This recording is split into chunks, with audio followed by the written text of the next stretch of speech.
Just look at it. Just makes an absolute mockery of this workshop, this car, because it's just so beautiful. It's gone past being a machine. It's yeah, rare do you feel like that around a car. Amazing. This is Simon's 250 SL. Let's have a look what we've done to it.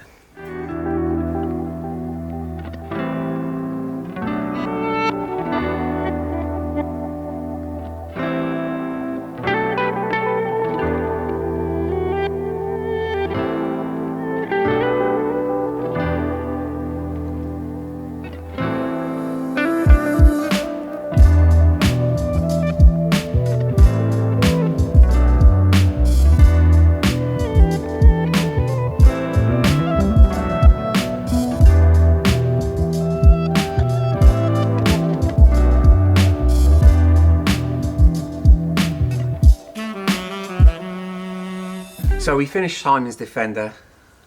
You possibly have seen that video by now as a new 90 Bond edition. And he asks if we can put a head unit in his Mercedes. Okay, it's fine, you know, it's a head unit. It's a real simple thing for us to do. I didn't know at the time that it was this 250 SL. It's a very specific Becker head unit with a singled in classic radio with navigation, iPod, but for an iPod 5 or an iPod Classic or Nano, and multiple other little things about it. And also I didn't know that it was a full speaker upgrade, but there's no locations for speakers, none. There is a grille in the center of the dash which looks like a sort of 9x2 or like a 7x2 strange sausage shaped speaker. Of course we can't use that. We're gonna try and make it sound good, you know. So yeah, we discussed a few things, and what we've come up with is you know, is what you'll see in a moment. We've put two passive small focal subwoofers underneath the rear seat deletion panels. You can't see them at all. This system is completely discreet, by the way. There's nothing well, you'll see. Two passive subwoofers underneath the rear seat deletion location, wired them to the rear output of the head unit. So they'll play full range, and they'll be fine playing full range. They'll naturally roll off up high, but we're only after them for that little bit of bottom end. We're not trying to change the world with the sound in this car. Remember, it had nothing at all. It had a head unit, but the head unit loom was just coiled up, and it was kind of there just because there was a hole to fill, you know. For the fronts, we went with a Morel Maximo Ultra 502 Mark II. It's a 5¼ inch speaker. Right. We spectral analysed the panel, the interior panel in the car, and colour coded the Morel grille to match the interior of the car. We need a speaker in there, but we need it to be as discreet as we possibly can, and they look lovely. It's a lovely colour interior, and the paint came out really well, you know, on the grille and around the grille edge and stuff like that. The kick panels in the car already have an aperture, so we created some brackets to go from some OEM holes to suspend a speaker in the aperture, and then we deadened to the speaker, and then we've put a carpet sort of plate in front of the speaker to seal it all up, and they play really well. So that's the mid basses dealt with in the front. So now we've got bass from the back, we've got the mid basses up front, which are slightly more locatable, and then we've got our tweeters in that grille, the grille I was telling you about on the dash top. So we've got a tweeter either side of that. Now I know that that puts the right tweeter on the left side of you, but what are we going to do? We're not going to stick tweeter pods on the dash or anything in this car. We're not going to affect the aesthetic of this car in any way. So we've put those two in the center location, and they work really well. Remembering we have no stereo at all, okay? So we've gone from that to this nice passive two-way front end with bass, the radio, everything. And it's, yeah, we've also got the GPS antenna is in that center grille, and the microphone for the Bluetooth kit as well. So she is a digital heart in an analog body, as we say whenever we do a car of this period with new age tech. Now I have classic cars. I'm into retro cars, probably not necessarily classic cars, and I genuinely believe that the only thing that they may need to make them a little bit more long range, shall we say, is Just a little bit of tech. You don't have to see it, you just have to use it and be able to use it, you know. So yeah, he's now fully nav'd up, fully Bluetoothed up. He's got good sound in there, and it does actually sound rad. When you aren't expecting anything, it's that sort of expectation ratio. When you aren't expecting much from it, you know, it usually blows you away. And yeah, this just works fantastic. It's a real seamless sort of, it certainly isn't a seamless fit. This dragged Jamie through it, this one, because it was, in the grand scheme of things, you know, on paper, it's a very simple job. But there's not been any simple part of it, you know.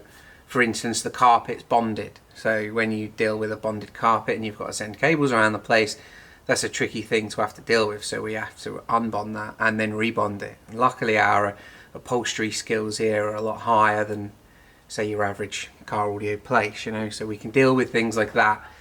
Removing things from the car safely so that it doesn't look like we've done anything is another tricky thing. It takes 3 to 4 times longer to remove things from a classic car in such a manner that they would go back in exactly the same way than it does to, say, remove, for example, a T6 door card with press clips. Yeah, because we don't necessarily refit that. It refits the way that the manufacturer intended because of, you know, how it's sort of mass manufactured. These are all handmade, so nothing's the same, you know.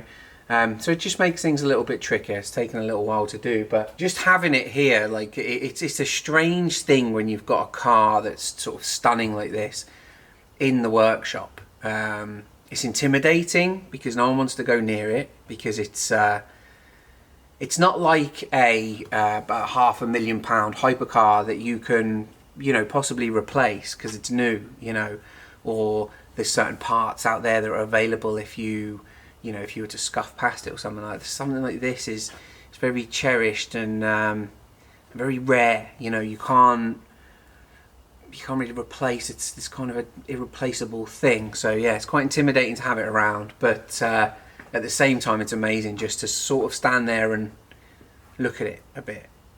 If you're not a car guy and you're watching this, you're probably thinking, "Oh, a right weirdo," but that is the kind of thing you do. You find yourself stopping and you just take it in. Take in certain things about it. Take in its chrome, you know, take in the fact that it's one piece all the way from the front to the back, you know. It's just absolutely gorgeous. I love it. I've loved having it around here. I bloody wish it was mine, but it's not. And now it has to go home. So yeah, I hope he enjoys it. Yeah, anyway, I could go on forever. Let's take a look around it and we will I'll show you what we've done. All right.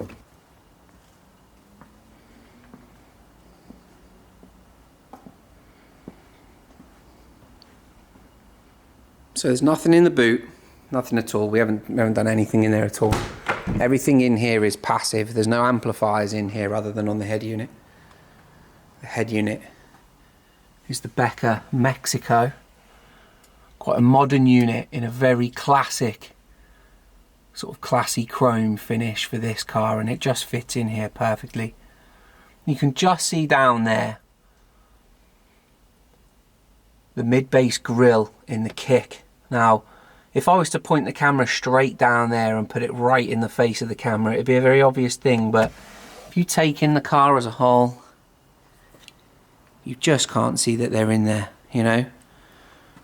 And that is colour matched to the panel on the inside of the car, and it works perfectly. Under the rear seat deletion section there, you can see there is a focal subwoofer there and a focal subwoofer on the other side, so two. They're playing in stereo now.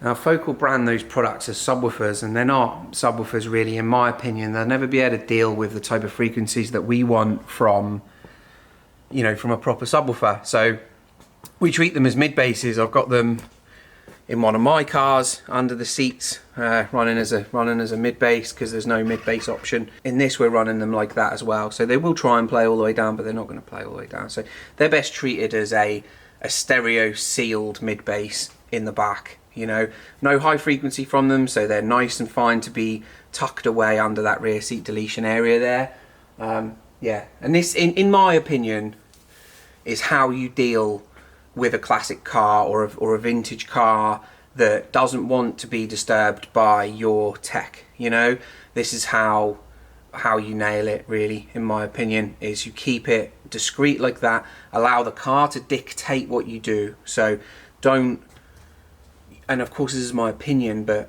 to keep the class of the interior, don't try and modify things that are visual. You have to leave them alone. They have to be respected in that way. So yeah, you try and get them things where you can and live with that compromise. Allow the fact that your tweeters are in the center of the dash, they're not down in the kicks, or they're not up on the pillars, you know, because this isn't a hi-fi car, it's not a competition car, it's not a sound car, it's not a daily car. It's something that we can get tonality from. It can sound good and fun and novel, and that's all it needs to be. It needs to accompany you on your drive wherever you would take a car like this, or, you know, classic cars. Yeah, great system. The only way really, which we've done in plenty of other things, and even in some of Simon's cars really, is to put a DSP amplifier in there and gain all of the control of all of the speakers, and then you can turn a system like this with all of that discreteness to it, all of that sort of hidden away installation. You can start to manipulate the timing of everything, so you can actually start to turn that into more of a sound based car. And we've got cars out there like that as well, lads that have classic cars and modern cars that you know, and they're used to the way we can make a car sound. We tuck everything away and then we can DSP our way around certain scenarios. So yeah, you can go up from this point, or you can just keep it like this and it just be really happy with the fact that it sounds 1,000 times better than it did. Not hard when there was nothing in it to start with. So yeah, thanks for another one, and I hope you've enjoyed this. This is a really special car. Alright, take it easy guys. I'm Carl's the Studio Incar, and this is Simon's 250 SL.